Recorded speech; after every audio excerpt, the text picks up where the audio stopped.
राहुल गांधींची आज दुपारी 4 वाजता पत्रकार परिषद, त्यानंतर नीट पेपरफुटीच्या पार्श्वभूमीवर राहुल गांधी नेमकं काय बोलतात याकडे सर्वांचं लक्ष. तर उद्धव ठाकरेंची राहुल गांधींशी फोनवरून चर्चा. राजीनाम्यासंदर्भात सरकार गंभीर नाही असं उद्धव ठाकरेंनी म्हटलंय. आंदोलनाचं स्वरूप बदलावं लागेल असं या ठिकाणी ठाकरेंनी राहुल गांधींना म्हटल्याची सूत्रांची माहिती.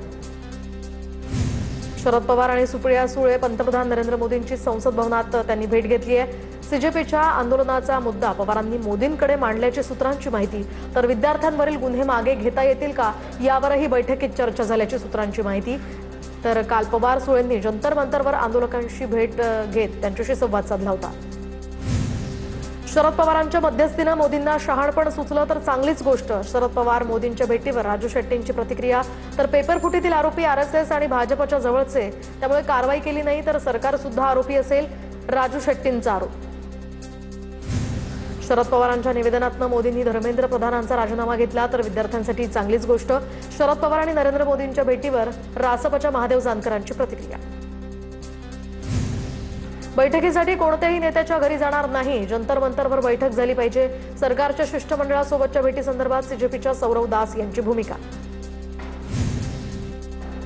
तर केंद्रीय मंत्री जे पी नड्डा आणि जितेंद्र सिंग सीजेपीच्या शिष्टमंडळाशी आज चर्चा करणार.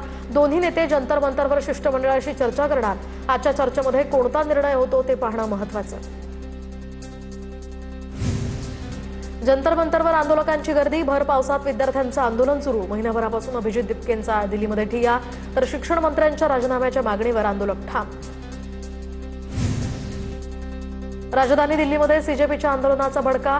केंद्रीय गृह मंत्रालयाकडून सीआरपीएफच्या 20 अतिरिक्त तुकड्या दिल्लीकडे रवाना.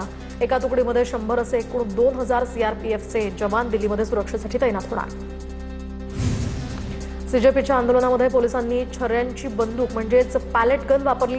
द हिंदूचं वृत्त समोर. छर्यांच्या बंदुकीमुळे जखमी झालेल्या तरुणावर लेडी हार्डिंग या मेडिकल कॉलेजमध्ये उपचार सुरू.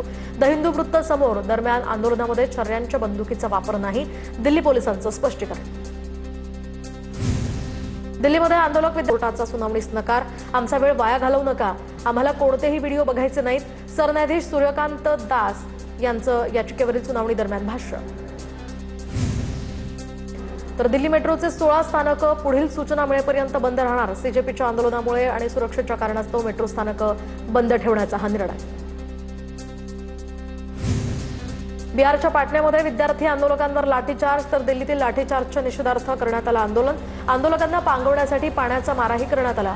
तर पाटण्यामध्ये आंदोलक आणि पोलिसांमध्ये राडा. दिल्लीतील कॉक्रोच जनता पार्टीच्या आंदोलकांवर झालेल्या लाठीचार्जवरून लोकसभेत गदारोळ. लाठीचार्जमध्ये विद्यार्थ्यांचे डोके फोडले, मुलींचे कपडे फाडले. प्रधानमंत्री लोकसभेमध्ये चर्चा का करत नाही? लोकसभेमध्ये बोलताना अखिलेश यादवांचा सरकारला सवाल. तर सरकार चर्चेसाठी तयार, ओम बिर्लांचं अखिलेश यादवांना उत्तर. तर रावणात आणि तुमच्यात फरक काय? ठाकरेंचा संतप्त सवाल. मुली महिला विद्यार्थ्यांवरील लाठीचार्जवरून उद्धव ठाकरेंची ही टीका. तर प्रधानांचा राजीनामा मागितला जात असेल तर चूक काय? एक व्यक्ती महत्वाची की देश महत्वाचा? उद्धव ठाकरेंचे सवाल. केंद्रीय शिक्षण मंत्री धर्मेंद्र प्रधान यांनी लोकसभा अध्यक्ष ओम बिर्लांची भेट घेतली. विद्यार्थी आंदोलकांसह विरोधकांकडून होणाऱ्या राजीनाम्याच्या मागणीच्या पार्श्वभूमीवर या भेटीला महत्त्व. तर नीट पेपरफुटी प्रकरणातील चर्चेआधी प्रधानांनी ओम बिर्लांची भेट घेतली. अरविंद केजरीवाल आणि संजय सिंग यांनी उद्धव ठाकरेंची भेट घेतली. दिल्लीमध्ये ठाकरे आणि केजरीवालांची भेट. सीजेपीच्या विद्यार्थी आंदोलनावर दोन्ही नेत्यांमध्ये चर्चा. लाठीचार्ज झालेल्या विद्यार्थ्यांच्या पाठीशी देश उभा. विद्यार्थ्यांवर पुन्हा लाठीचार्ज झाला तर महाराष्ट्रामध्ये फिरू देणार नाही. दिल्लीमध्ये विद्यार्थ्यांवर झालेल्या लाठीचार्जवर मनोज जरांगेंची प्रतिक्रिया. दिल्लीच्या जंतर मंतरवरचं आंदोलन राजकारणासाठी सुरू. लोकसभेमध्ये मोदी शहा बोलायला लागले तर विरोधकांची पोलखोल होईल, चंद्रकांत पाटलांची प्रतिक्रिया. तर छत्रपती संभाजीनगरमध्ये सीजेपीच्या समर्थनार्थ काँग्रेसचं आंदोलन. राहुल गांधींच्या अटकेच्या निषेधार्थ काँग्रेसचा त्या ठिकाणी रास्ता रोको. छत्रपती संभाजीनगर शहरातील क्रांती चौक या ठिकाणी करण्यात आला रास्ता रोको. बीडच्या अंबाजोगाईमध्ये सोनम वांगचुक यांच्या समर्थनार्थ आंदोलन. शिक्षण मंत्री धर्मेंद्र प्रधान आणि सदाभाऊ खोत यांच्या प्रतिकात्मक पुतळ्याचं दहन. आंदोलकांची सरकार विरोधात जोरदार घोषणाबाजी.